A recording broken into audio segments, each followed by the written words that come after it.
Et bonjour à tous. Et bonjour à tous et bienvenue dans la vidéo de clôture de cette saison. Alors aujourd'hui on va se focaliser essentiellement sur les résultats du potager et ensuite rester jusqu'à la fin de la vidéo parce que je vous ferai une petite annonce de comment est-ce que les choses vont se passer cette année parce que j'ai décidé d'un petit peu modifier mon approche, mais on en reparle en fin de vidéo. Donc, pour faire une petite rétrospective de ce projet, j'ai débuté avec juste l'envie de bien faire, l'envie de m'investir dans quelque chose tout au long de l'année sans nécessairement devoir trop s'embêter aussi. C'est à partir de ce moment-là que j'ai transformé un jardin qui était laissé totalement à l'abandon pendant une quinzaine d'années, un truc de ce style-là, avec un pote essentiellement. Et le but du jeu, c'était de produire le plus possible. Bon, au final, les choix ont été extrêmement simples, c'est-à-dire que j'ai produit surtout des patates, mais ça a fonctionné, c'est ce qui est le plus important. À côté de ça, il y avait un deuxième jardin dans lequel je me suis mis beaucoup plus tard, c'est-à-dire que j'ai commencé à travailler dedans en mai parce que je m'étais dit ok, si une personne maintenant a moins d'espace et veut quand même produire, ben, il faudrait trouver un moyen de s'entendre aussi, et c'est du coup pour ça que j'ai construit 4 carrés différents dans lesquels j'ai réussi aussi à faire une grosse production, que ce soit de courgettes, de chou kale, bon les tomates sont mortes, mais d'un tas de légumes différents dans très peu d'espace. Dans cette vidéo-ci, vous verrez les résultats de toute cette transformation et de tout ce travail qui est un résultat très positif, en tout cas pour moi. Je sais que d'autres personnes feront ce travail bien mieux, mais le but du jeu c'est pas de se comparer, c'est d'essayer de faire ce qu'on peut à notre échelle. Donc j'espère que vous avez profité de cette vidéo.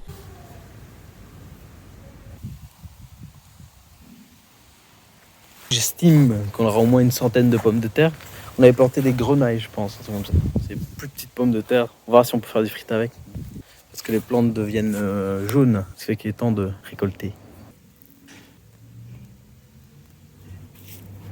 Ah, la satisfaction du travail. Youp.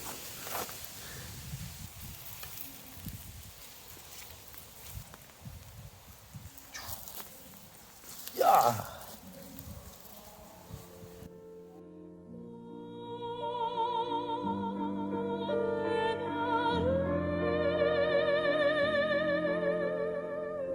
Le jardinage.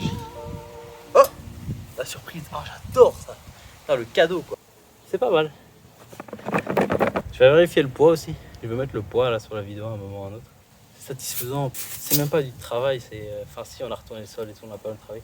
Mais dire que c'est que la première année. C'est que la première année dans laquelle on découvre le truc. On a déjà réussi à produire quand même beaucoup. Je me suis quand même dit, ok là maintenant j'essaie de faire un projet qui peut être faisable, pas trop chiant et un peu physique. J'ai retravaillé tout le jardin avec un ami et puis c'est parti en couille quoi. J'ai réussi à produire 5 kilos de patates, une douzaine de kilos de courgettes, un truc comme ça. Il y en a certaines que j'ai laissé vachement pousser, d'autres que j'ai laissé moins pousser pour avoir plus de goût parce qu'au plus elles sont grosses, au plus c'est chiant de les manger. Du coup en plus des courgettes, j'ai aussi essayé des potirons qui ont très bien fonctionné. Ensuite il y avait des tomates etc. Mais une grosse partie de la production de tomates a été attaquée par le mildiou qui a eu un impact évidemment très négatif sur les plantes. C'est-à-dire que c'est les a totalement décimé et puis il y a eu pas mal d'autres légumes, mais je vais pas rentrer dans les détails. Le but du jeu justement avec ce projet, c'était de démontrer qu'on peut y arriver sans nécessairement avoir énormément de compétences et que c'est un projet dans lequel tout le monde pourrait se lancer, qu'on soit débutant, avec de l'expérience ou autre. Et du coup j'étais assez fier en fait de remarquer que j'ai réussi à me tenir à cet objectif et que ça a porté ses fruits, c'est le cas de le dire. Allez Van, allez hop. La conclusion générale, c'est que oui, sans connaissance, on peut produire de la bouffe. Et oui, c'est aussi amusant en fait de se reconnecter à, pour moi, quelque chose qui devrait être normal dans la vie de tous les jours, c'est-à-dire produire de la nourriture pour soi, mais qui est un réflexe que je pense, nous, citadins, avons peu à peu oublié. Et ça, c'est quoi ça? Mais comment ça a poussé? Vas-y, essaie Il faut pas que je me pique, vu qu'on n'a pas de gants, tu vois. Oh, regarde à quoi elle ressemble. Non, ça pique. Allez, tourne. Ouais, c'est bien. Regarde à quoi elle ressemblait. Ah, c'est trop bien. Oh non, je l'ai cassé là. Y a pas un truc genre, si tu prends les courgettes trop tôt, bah, tu peux en mourir. Quoi, mais...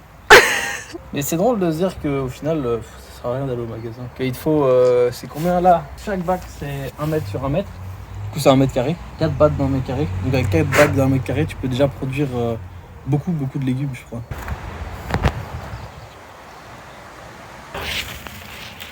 Waouh! Qu'est-ce que c'est que cette merde? Qu'est-ce que c'est que cette chose? Orange, vert, même plante. Qu'est-ce qui est en train de se passer là?